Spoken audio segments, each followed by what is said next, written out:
I ain't got time to bleed. But I do have time to play old video games.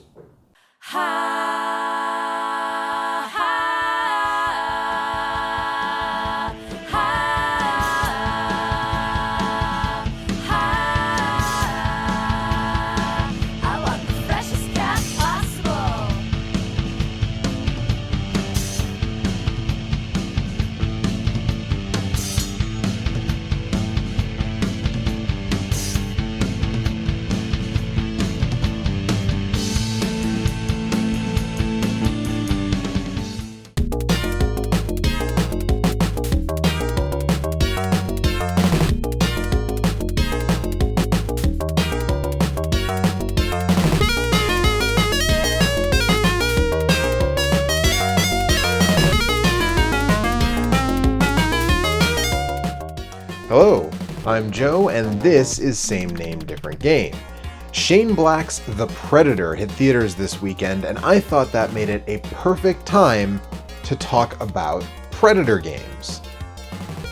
The only problem is that there was only one Predator game released on consoles, and it sucks. So, backup plan. Predator 2 video games. Let's get started with a little history. If you're unawares, the Predator series began in 1987 when action director extraordinaire John McTiernan made Predator, a film about an alien hunter taking out an elite military unit headed by Major Dutch Schaefer. Dutch was played, of course, by Arnold Schwarzenegger, but the film had an all-star cast beside him, including Carl Weathers, Bill Duke, Jesse the Body Ventura, and director of the latest Predator film, Shane Black. The film did great box office, earning over $131 million in adjusted dollars at the US box office. Naturally, this meant sequels, and to date, the film has 3 sequels and 2 Alien vs. Predator spin-offs, not to mention numerous comic books and video games. And the video games we'll be talking about today were all released by Acclaim for Sega systems, to tie in with the second film in the series, Predator 2. Predator 2 was released in 1990 and directed by Stephen Hopkins, fresh off of A Nightmare on Elm Street 5, The Dream Child. Now, while Predator 2 is almost certainly a better sequel than Nightmare 5, I still think it's the weakest of the Predator sequels, AVP films notwithstanding. It swaps the jungle for LA in the far-flung future of 1997, and the elite commando unit for a squad of police detectives dealing with a citywide gang war. The detectives played by Danny Glover, Bill Paxton, Ruben Blades, and Maria Conchita Alonso. In theory, moving the action to a city is a good way to change things up, and I definitely respect Jim and John Thomas, creators of The Predator, for trying something new. But it doesn't totally work for me. The movie is still fun, but the tension of being isolated with this monster is gone when it's a sprawling metropolis. However, the premise does lend itself a little bit better to video games. The NES game based on the first movie was clunky, and that's being kind. But these Predator 2 games are all pretty decent. Now, they were all released in 1992, so we're going to start with the Genesis version because that seems like it was the lead platform for this one. Like all of the games we're talking about today, Predator 2 on the Genesis puts you in the shoes of Danny Glover's character, Mike Harrigan. Developed by Perfect 10 Productions, the game drops you into the aforementioned drug war raging throughout the aforementioned Los Angeles of the far-flung future of 1997. So most of the game is dealing with gang members and rescuing hostages. Sadly, there's no 2-player option with the other detectives from the movie. That's a missed opportunity if you ask me. The game is a fairly typical overhead run and gun, with Mike having access to numerous power-ups like bombs and machine guns, and in later stages, some of the Predator's gear like his flying disc. Though you may not use them as much as you might like, because your default gun lets you strafe by holding the fire button, while the alternate weapons do not, and strafing is really paramount to survival in this game. You have a health bar that can be replenished with flak jackets, but the Predator can kill you in one shot if he gets you in his sights. You can also lose if too many hostages die. The exact number depends on the difficulty setting, but I did find this weird since it's the Predator that kills them. While it looks cool with flying eyeballs and whatnot, the Predator's strict code of honor, part of what makes it unique among movie monsters, would prevent it from killing helpless people. Be that as it may, the game guides you to these hostages with red arrows, which prevents you from getting lost in some pretty sprawling stages. Well, except the subway level. That one's not sprawling at all, and it's so short I'm honestly kind of surprised they didn't either pad it out or cut it. Especially since the final stage, the Predator ship, is obnoxiously super long, with a ton of hostages to save and lots of annoying traps. While I'm talking about being annoyed, I know the movie does have multiple Predators show up in the final scene. Spoilers for an almost 30-year-old movie. But for the last couple stages in this game, you face off against a veritable army of the things, which is really weird. Still, the game is pretty fun, if not incredibly short. Predator 2 on the Genesis doesn't exactly reinvent the wheel, but I firmly believe that just doing a thing well is worthy of praise, even if there's no innovation in that thing.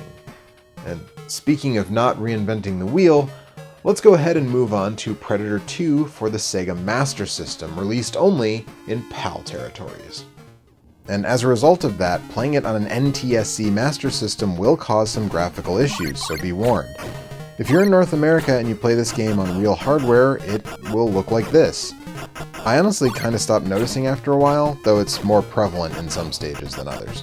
Anyways, this game was developed by Teeny Weeny Games, who would eventually merge with the developers of the Genesis version, Perfect 10 Productions. But Teeny Weeny really knocked it out of the park here, especially when compared to their work on Wolverine Adamantium Rage.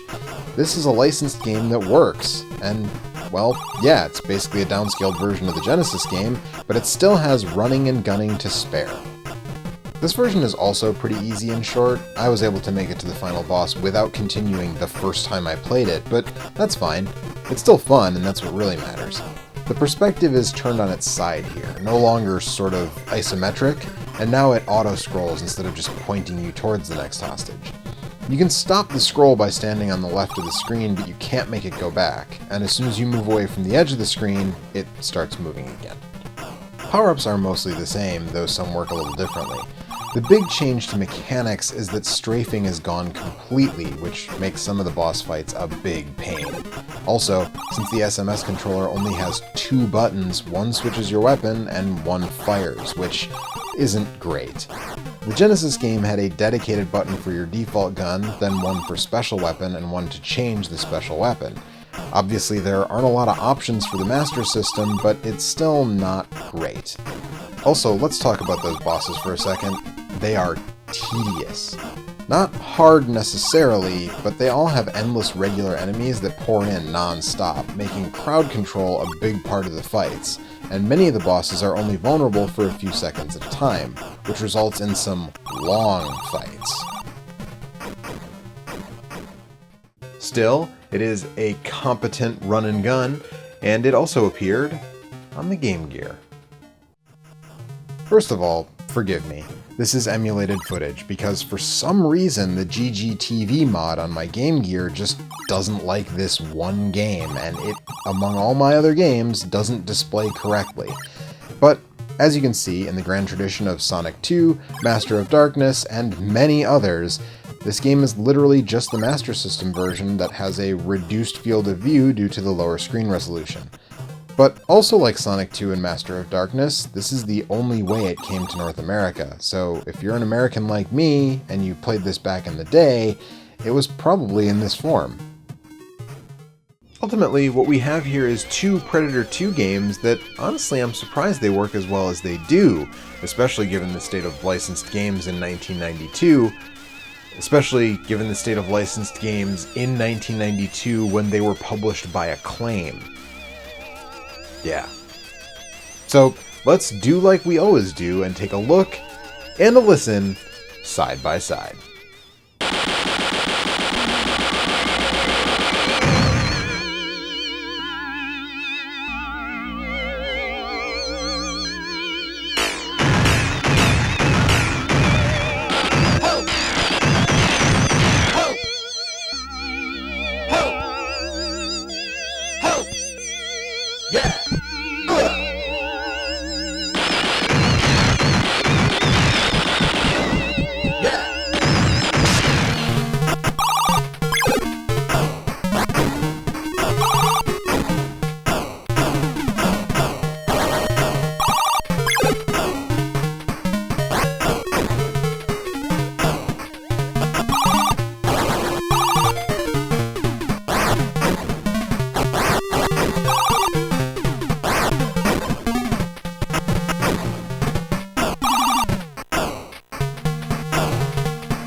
It's unfortunate that neither game uses Alan Silvestri's score for the film because the music in both is the definition of forgettable. But graphically, they're both decent for the platforms they're on.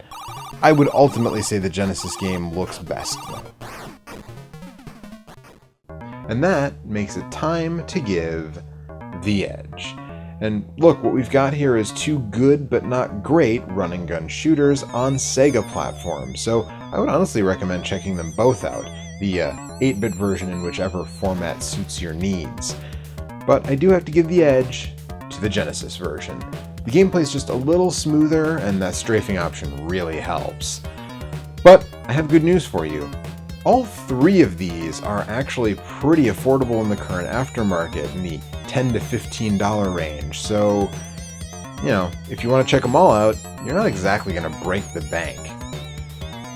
That does it for me for this episode. Thank you so much for watching, and hey, you know what next month is.